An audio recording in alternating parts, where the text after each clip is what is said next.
Setelah beberapa kali tak hadir, Ketua KPK Firly Bahuri akhirnya memenuhi panggilan penyidik Polda Metro Jaya terkait kasus dugaan pemerasan mantan Menteri Pertanian Syahrul Yassin Limpo. Meski demikian, Firly meminta pemeriksaan dilakukan di Bareskrim Polri dan kedatangannya sempat tak terdeteksi oleh wartawan.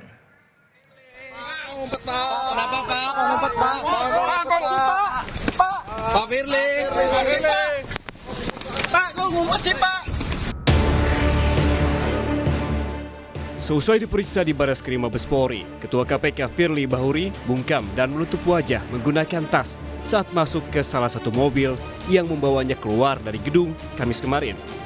Bukan hanya itu, kedatangannya ke Mabes Polri di pagi harinya seolah seperti petak umpet sama sekali tidak terdeteksi oleh wartawan. Firly diperiksa sebagai saksi bersama 3 pegawai KPK lainnya terkait kasus pemerasan terhadap mantan Menteri Pertanian Syahrul Yassin Limpo. Dalam pemeriksaan, penyidik mengajukan 15 pertanyaan dan berlangsung selama 3 jam. Selain meminta keterangan tambahan, penyidik juga menyita laporan harta kekayaan penyelenggara negara atau LHKPN milik Firly Bahuri dari tahun 2019 hingga 2022. Penyidik akan melakukan konsolidasi, analisis, dan evaluasi sebelum melakukan gelar perkara dan menetapkan tersangka. Sudah dilakukan pemeriksaan terhadap 91 orang saksi. 91 orang saksi dan 8 orang ahli.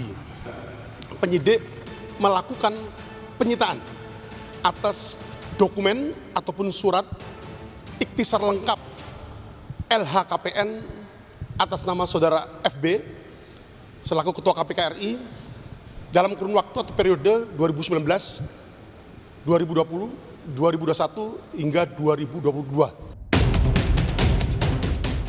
Sebelumnya, 3 kali sudah Ketua KPK Firly Bahuri mangkir dari panggilan pemeriksaan penyidik Polda Metro Jaya.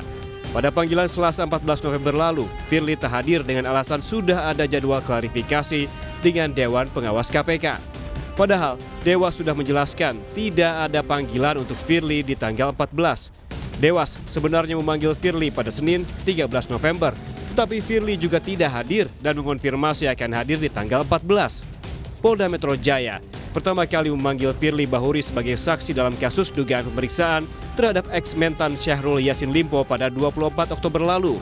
Namun, ia menolak diperiksa di Polda. Akhirnya, Firly diperiksa di Bareskrim Polri.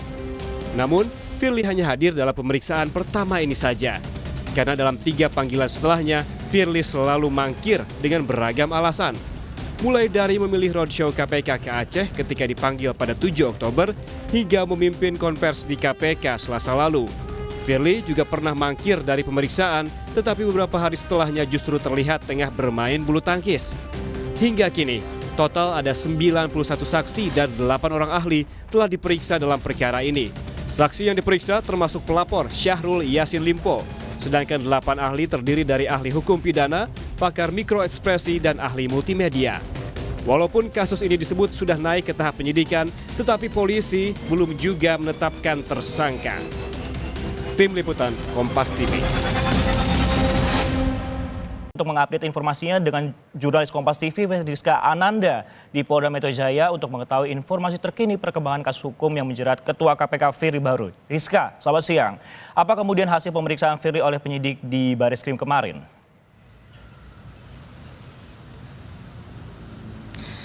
Untuk sementara, Sisko dan juga saudara penyidik gabungan dari Ditreskrimsus Polda Metro Jaya dan juga penyidik di Tipikor Bareskrim Polri ini akan melakukan analisis dan evaluasi untuk dapat melakukan apa selanjutnya tindakan ataupun langkah lanjutan yang akan diambil terkait dengan dugaan pemerasan yang dilakukan oleh pimpinan KPK Firly Bahuri terhadap mantan Menteri Pertanian Syahrul Yassin Limpo. Namun, Sisko, kemarin juga ini kita ketahui bahwa untuk kedua kalinya ini Firly Bahuri kemudian hadir memenuhi panggilan dari penyidik Polda Metro Jaya meskipun pemeriksaan dilakukan di gedung Bareskrim Polri. Hal ini adalah terkait untuk melengkapi ataupun keterangan dari Firly yang sebelumnya sudah hadir sebagai saksi, dan kemudian pada kesempatan ini pula Firly ini membawa dokumen LHKPN yang memang sudah sebelumnya diminta oleh penyidik dari Ditreskrimsus Polda Metro Jaya. Nah, dokumen inilah yang kemudian saat ini disita oleh penyidik untuk kemudian untuk mencari tahu apakah ada indikasi pemerasan pemerasan yang dilakukan oleh Firly terhadap Syahrul Yassin Limpo. Nah, Sisko, kalau misalkan kami mengikuti kemarin bagaimana kemudian pemeriksaan ini dilakukan begitu ya, ini pemeriksaan dilaksanakan selama hampir 4 jam, di mana Firly Bahuri ini datang di gedung Barreskrim Polri ini pada pukul 9 pagi, meskipun kami tidak memantau kedatangan dari Firly, namun ia diketahui keluar dari gedung Barreskrim Polri ini pada pukul 1 siang, meskipun memang agak sedikit kucing-kucingan begitu dengan kami awak media yang memang menunggu Firly untuk memberikan keterangan resmi di hadapan media. Meskipun saat ini kita juga masih menanti seperti apa kemudian analisis dan juga evaluasi yang dilakukan oleh tim penyidik. Kita akan tunggu bagaimana hasilnya, lalu apa langkah yang akan dilakukan selanjutnya untuk kemudian kasus ini bagaimana kemudian akan ditindaklanjuti untuk memasuki tahap berikutnya, Sisko. Ya, yang memang ditunggu adalah tahap berikutnya. Dan kenapa kemudian, Rizka, pertanyaan berikutnya adalah mengapa polisi kemudian begitu lama mengumumkan tersangka, padahal kasus ini sudah lama ditingkatkan ke penyidikan, Rizka?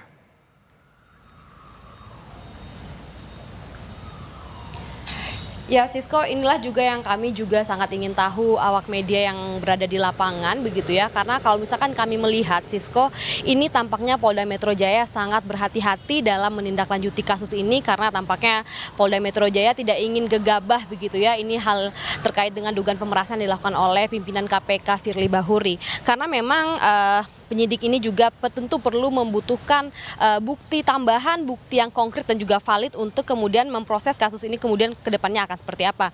Meskipun penyidik juga telah melakukan pemeriksaan terhadap sejumlah saksi, tadi dikatakan ada 90 saksi dan juga 8 saksi ahli begitu yang dimintai keterangan oleh tim penyidik. Namun tidak hanya Firly, dari KPK ini setidaknya ada 3 pegawai KPK lainnya yang juga dimintai keterangan terkait dugaan kasus pemerasan yang dilaksanakan oleh Firly Bahuri ini. Namun sejumlah dokumen pun kini saat ini sudah diperiksa oleh penyidik, setidaknya tadi laporan LHKPN yang dibawa oleh Firly ketika menjalani pemeriksaan dan juga sejumlah dokumen-dokumen yang telah disita juga oleh tim penyidik ketika melakukan penggeledahan di 2 rumah Firly, salah satunya yang berada di Jalan Kartanegara, dan kemudian disita juga beberapa barang-barang seperti kunci gembok, kunci rumah, dan juga beberapa dokumen yang memang dianggap berkaitan dengan dugaan pemerasan yang dilakukan oleh Firly. Sisko.